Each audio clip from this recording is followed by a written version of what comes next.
Well, welcome back again, folks, to the host that never sleeps in another portion of the show.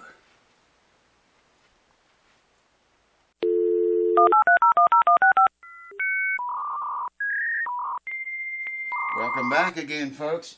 Alright, we're on this J40 again. If you remember the last video, I think, if you see them in the right order, the last video we glued the top and sides. Well, they were glued. They didn't come unglued. They were just cracked. There was a tiny crack, and that would have been open to let the environment in there. Skin oil, everything you polish your guitar with, everything's going to get in those cracks eventually, and it will come unglued, or it'll get worse and grow and get bigger. Anyways, they're sealed now. But if you remember, I mentioned in that video about the thin viscosity CA glue running underneath the tape. I had tape along both sides of the crack so I didn't get glue all over the bottle because of the way I shake sometimes. All over the guitar, I mean. Anyways, very often, more often than not, that thin glue will run underneath the tape and get in there. And I've already fixed this back part back here, and I'll show you what I'm talking about. We glued this area right here. Can you see that? See what I'm talking about?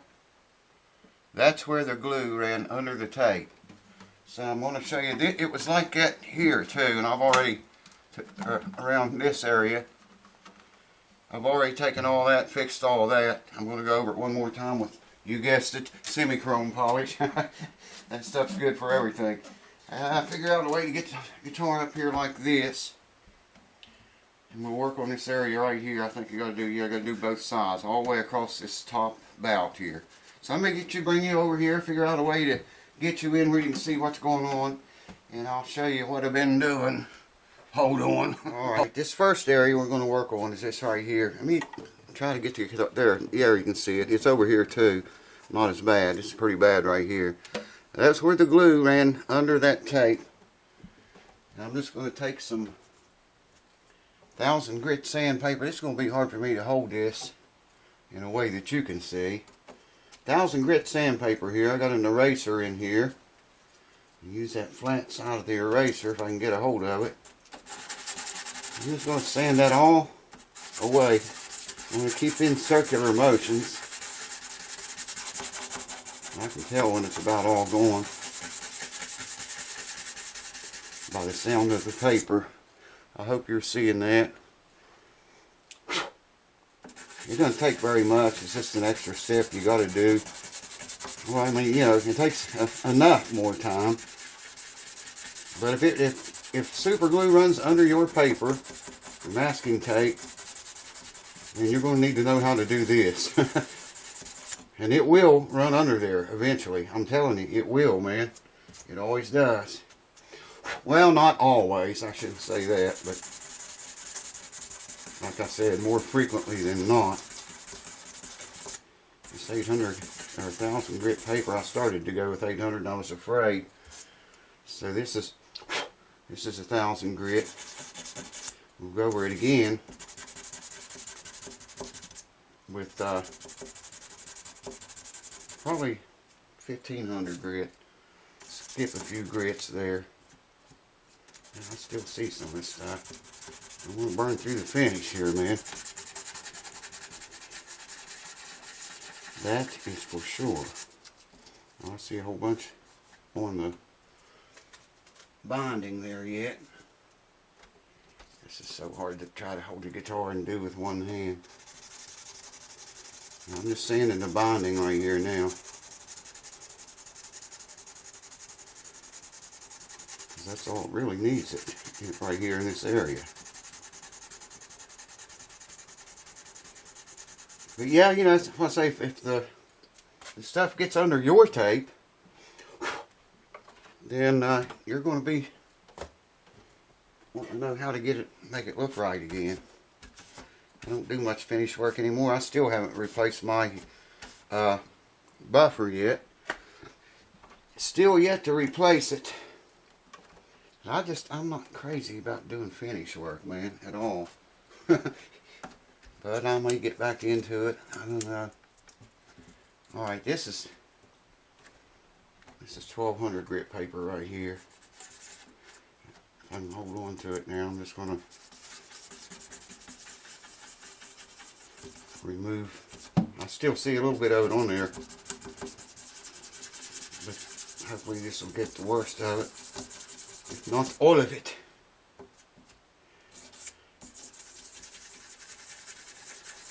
Rub lightly, rub circular motions. Try to hold on to your... I can't hold on to anything, man. I swear. It's the wonder I can play what little bit of guitar I still try to play with my hands in this condition. Had this hand specialist tell me, she was a professional hand doctor, whatever, and there wasn't anything wrong with my hands. The hell you say? I think I know after 30 years if something's wrong with my hands or not. Hold on, I get to get the semi-chrome polish now. I'm just going to lay this bad boy over here out of the way. I'll turn you off for a second. Well, I really didn't mean to get this much semi-chrome polish, but what are you going to do? You know, open a new bottle of it, and that's what happened. That's okay. We can use it all.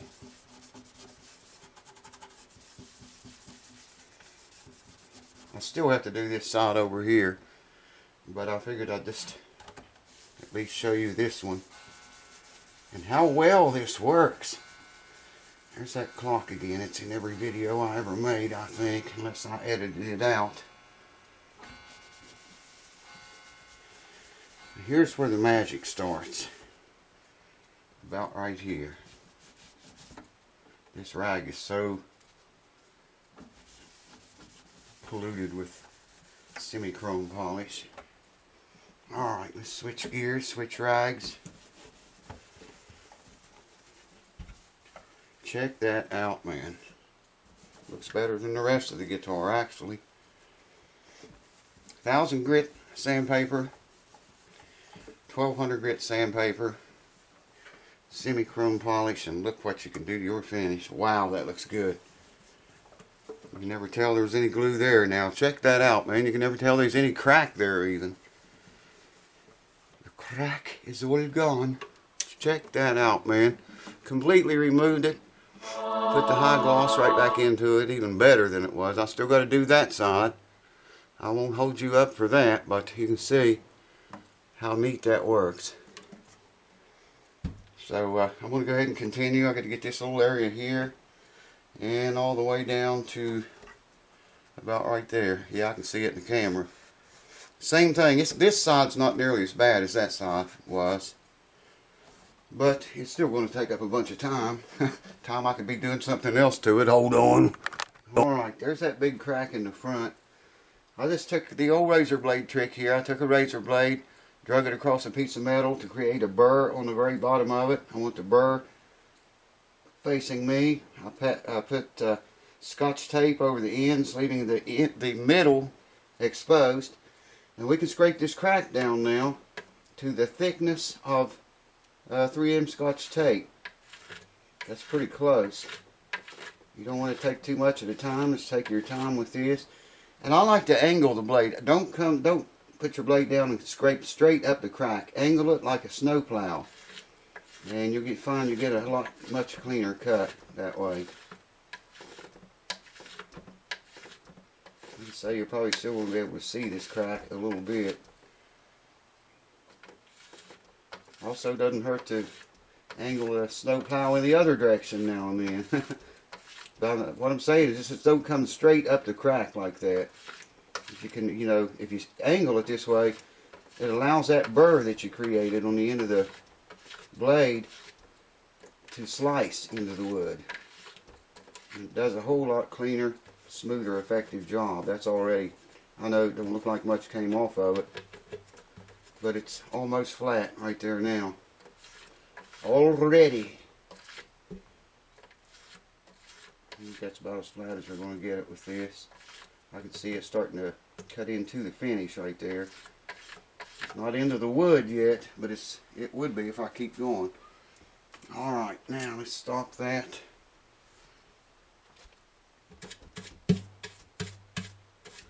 already looks 10 times better, man. Need a softer brush. How about a Spider-Man brush? I think my grandson donated that. I left it here. Yeah, it's good enough for right now. We just want to fill that with NCA glue. Let me go find the bottle and a nozzle that won't clog up on me. I got to take that off, and I'll be right back. Try to show you this up close enough where maybe you can see how the glue gets sucked down in.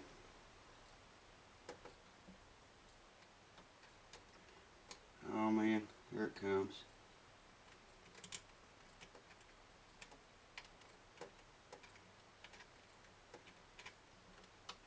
I just want to fill that hole up, fill the crack up. That's good, I think. Look at that, man. It just sucks right down into the wood. Amazing. Crazy Russian hacker would say. I'm just going to hit that with a damp cloth and leave it alone. We're going to let that set up. I want to get the tape off before the glue dries.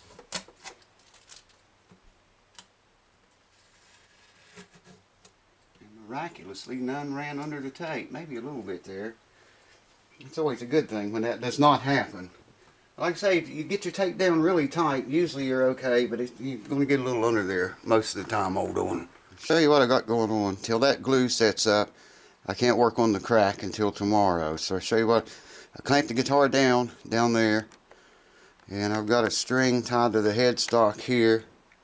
That device is to keep the string from hurting the finish there at the headstock. Screwed into a screw here.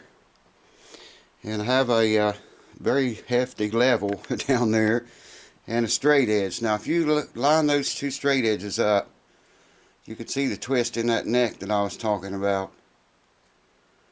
What we're going to do, attempt to do, is tighten this string up there and twist this side around. I'm going to have to put the camera in the tripod to do that, but twist the string until those two levels are equal to the eye level, parallel. Now it's important to keep your levels in the center of the level, obviously, so it'll balance on there. And I'm just barely going to start turning this. Start putting some pressure. The string's starting to get pretty tight already. I think I can see that level, that straight edge moving, man. I got to get over here and look at it. And we got a ways to go yet. Don't let this block setting in there crooked throw your view off. It's not level with the block. The wooden block is only holding this straight edge up. So don't pay any attention to that wooden block. Oh yeah, I hear something breaking, making noise. It's getting tight, man. You look at it again. Oh, just a little bit more. Just a little bit will do it. String's winding up high on the... There we go. I just lost all of my tension I had on that. Maybe that's better.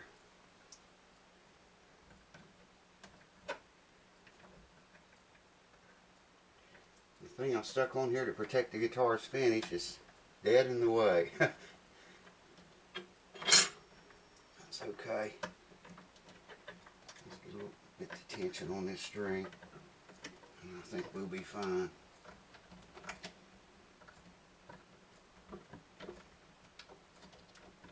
Can't let the string get against the peg head or it's going to ruin the finish there. There we go. Now we're getting tight. Tight again. We want this to set flat and in the center. There. And I'm going to walk around here and look at it again. That's it. The block is not in the center, but let me straighten the block up. I'll give you a shot. Hold on. Okay, now when we get down here and look at it, don't let the wooden block in the center throw you off. When we get down here and look at the levels, it could go a little bit more, I think. Yeah, it can go a little bit more, but we are definitely headed in the right direction. I'm going to hang a heat lamp up over that and lightly apply some heat to it. So I got this heat lamp up here, turned it on, and it just burned out. I've got another one, but I got to go find it. I'm only going to put heat. I can measure the heat on the fretboard here. I can take this off while I'm doing this, and take a temperature gun, measure the heat on the fretboard. I like to see it up around 80 to 100 degrees, and that thing gets really hot. I can adjust how hot it is on the fretboard by raising and lowering it. Okay, so it's up pretty high right now, but still, like I say, it gets pretty hot after it's shined on something a long time like that. But I'm going to leave it for like 4 hours and come back here and check it. I gotta find a bulb. I gotta go up in the shop and get it. I know there's no more down here like that. I think that's, I don't know how many watts it is, but I got more of them. I'll go get one, and that's what's going on, man. Just leave the thing alone for 4 hours or so. Come in here and check it, loosen this up, see if the things stay level with each other, and if they do, then we were successful. Took the twist out of the neck. I seen Looney Larry do this one time, a long time ago. I don't know if any of you guys are familiar with him. He makes home brew. Got a channel here. I'll put a link down to it if I can remember. And I thought I was the only person in the world who probably ever rigged up anything like this and did this, but Larry did it on one of his videos. And I think it worked as well as I remember. And I did it a bunch of times before that and after it. And it does usually, most of the time it works. Straightens the neck right out. Those levels, I torqued that some more. I got them perfectly identically to each other. If you get up there and sight down the neck, they are identical, man. I don't know what they look like from the angle you are right now, but they are parallel to each other now. And that's quite tight on that string too. So anyways, next video we will lay back into this crack back here and sand it and polish it and all that, make it look right. And I hope to see you there. Cheers. Thanks for watching. You're going to get a cue ball fix here pretty soon. Get ready for that. It is coming quick. Cheers to you. Thanks, guys. I'll see you soon.